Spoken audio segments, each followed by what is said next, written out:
सात संगत जी प्यार से कहना, धन निरंकार जी।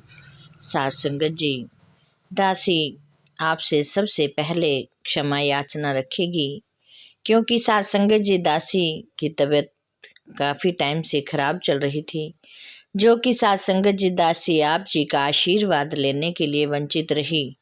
सात संगत जी कृपा बनाए रखो कि दासी आप जी का आशीर्वाद लेती रहे। सात संगत जी दासी का भी मन बहुत उदास था कि आप जी के सामने दासी अपने मन के भाव नहीं रख सकी। प्यारी सात संगत जी, करण करावण वाला तो आप ही है। जिस रजा में रखे सात संगत जी, हमें उसी का ही रजा में रहना है। जब हम अपने सतगुरु पर विश्वास कर लेते हैं तो सात संगत जी उसके बेड़ा पार हो जाता है। वो अपने आप को जो भी प्यारी सात संगत जी इसके समर्पित कर देता है, तो सात संगत जी उनका डोरा अपने आप ही सतगुरु माता जी संभाल लेती हैं। सात संगत जी दासी की भी यही इच्छा थी कि जब भी दासी से माता जी मन के भाव करवाएंगी तभी ही दासी बोल पाएगी। प्यारी सात संगत जी, ऐसे ही दासी को एक बात याद आई कि एक समय की बात है, एक राजा अपने नगर में घूमने के लिए देश जा रहा था। तो प्यारी सात संगत जी कई गांवों में घूमा। घूमते घूमते सात संगत जी उसके कुर्ते का बटन टूट गया। उस राजा ने सात संगत जी मंत्री को कहा कि ये बटन उठा लो और पास के गांव में ही देखो जाकर कि कहीं कोई टेलर ऐसा है जो मेरे कुर्ते को बटन लगा सकता हो। प्यारी सात संगत जी मंत्री कहना मानकर गांव में गया। वहां जाकर सात संगत जी जगह जगह जाकर पता किया, घूमा।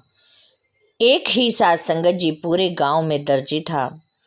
सात संगत जी उस दर्जी को वो मंत्री सात संगत जी बुला कर ले आया और राजा के आगे खड़ा कर दिया।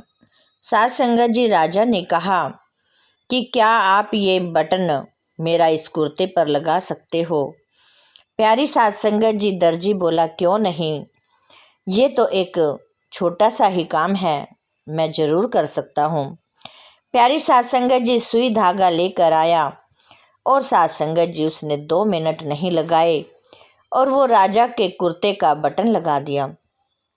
अब प्यारी सात संगत जी राजा, जब सात संगत जी है ही वहाँ का राजा, तो सात संगत जी वो फ्री में कोई भी काम नहीं कराएगा।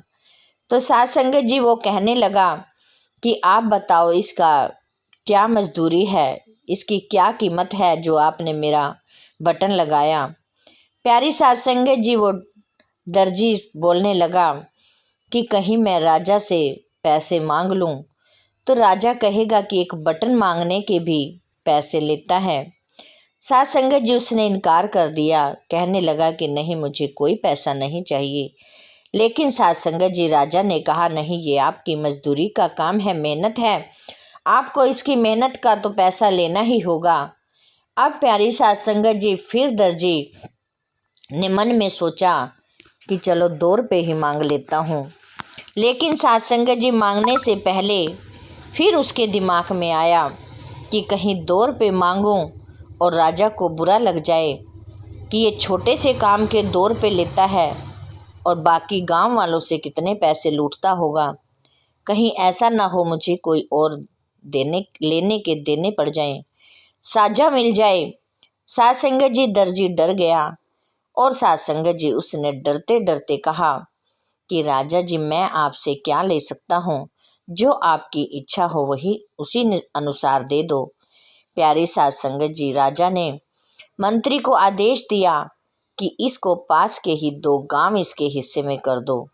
प्यारी सात संगत जी, यहाँ हमें ये सीख मिलती है, हमें ये ध्यान देने योग्य बातें होती हैं कि सात संगत जी यदि हम अपने से बड़े का हाथ पकड़ लेते हैं, एक अपने सतगुरु का हाथ पकड़ लेते हैं और उसकी रजा पे छोड़ देते हैं, तो पता नहीं हमें कहाँ से कहाँ क्या मिल सकता है। जैसे कि प्यारी सात संगत जी, उस दर्जी ने सोचा भी नहीं था कि मुझे 2 गांव मिल जाएंगे।